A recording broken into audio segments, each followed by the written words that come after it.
কয়েকদিন যাবত আমার মেয়ে আমার পাগল বানাইতেছে আমু গুঁড়া মাছের চচ্চড়ি করো। তো গুঁড়া মাছের চচ্চড়িটা আমার কাছে তেমন পছন্দ না।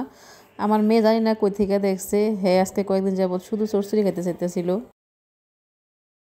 গুঁড়া মাছ আসলে আমার বাসায় নাই, তো ফ্রিজ গাইতে গুইতে কয়েকটা পুঁটি মাছ আর কয়েকটা মলাই মাছ পাইছিলাম, ভাবছিলাম ওটি দিয়ে রান্না করবো। পরে দেখি না মেহেদি গুঁড়া মাছ নিয়েছে, তো মেহেদির মাছটি আমি রেখে দিচ্ছি, রাইখা তারপরে মাছটি কুইটা পয়সা নিয়েছিলাম। তো এখন হইলে আমি রান্না করবো। তো এখানে আমি একটা আলু চিকন করে কেটে নিয়েছি, তারপরে একটা বেগুন, বেগুনটা আমার গাছের, তো একটা বেগুন কেটে দিলাম চিকন করে, তারপরে আলুও চিকন করে কেটে দিচ্ছি, আলু দিচ্ছি একটা। তো এখানে আমি আর একটু সব মশলা দিয়ে দিচ্ছি, একটু পেঁয়াজ বাটা দিয়ে দিচ্ছি, তারপরে একটু আদা রসুন বাটা, একটু জিরা গুঁড়া, তারপরে দিয়ে দিলাম হলুদের একটু বেশি দিচ্ছি কারণ মাছটা যেহেতু কাঁচা, তো এই কারণে একটু বেশি দিলাম, 1.5 চামচের মতো হলুদ দিয়ে দিলাম। এদিকে হাত দিয়ে একটু ভালো করে মিক্স করে নিতেছি, মিক্স করে তারপরে আমি মরিচ বাটা দিয়ে আর কি কাঁচা মরিচ আর হলো গুঁড়া মরিচ। তো গুঁড়া মরিচটা আর কাঁচা মরিচটা আগে দিলে কিন্তু হাত জ্বলবো, এই কারণে একটু পরেই দিলাম। 1 চামচের মতো দিয়ে দিলাম হইলো কাঁচা মরিচ বাটা, আর 1 চামচের মতো দিলাম গুঁড়া মরিচ দিয়ে তারপরে একটু আবার হাতে ভালো করে মাইখে নিলাম, মাইখে দিয়ে দিলাম মাছটি দিয়ে মাছটির সাথে আবার একটু আলুটি মিশিয়ে নিতেছি, মিশিয়ে তারপরে আমি হালকা একটু জল দেবো। আমি কিন্তু কাঁচা তেলও দিয়ে দিছি।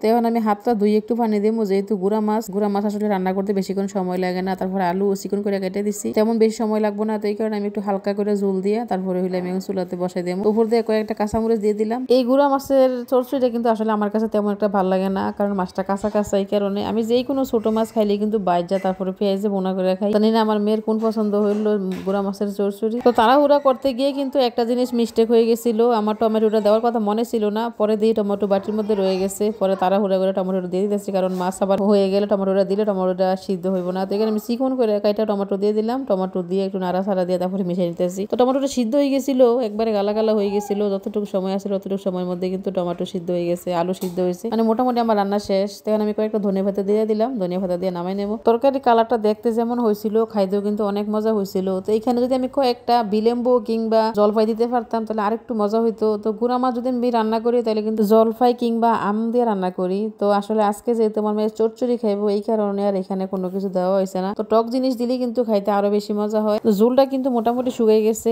এর চেয়ে বেশি শুকাইলে কিন্তু লাগা লাগা হয়ে যাবো। তো যেটুকু ঝোল আসলে এতটুকু ঝোল আমি নামাই নিই। এই ছিল আজকে আমার মেয়ের পছন্দের গুঁড়া মাছের চচ্চড়ি। তো দেখা হবে পরবর্তী ভিডিওতে, ভালো থাকবেন সবাই, আল্লাহ হাফেজ।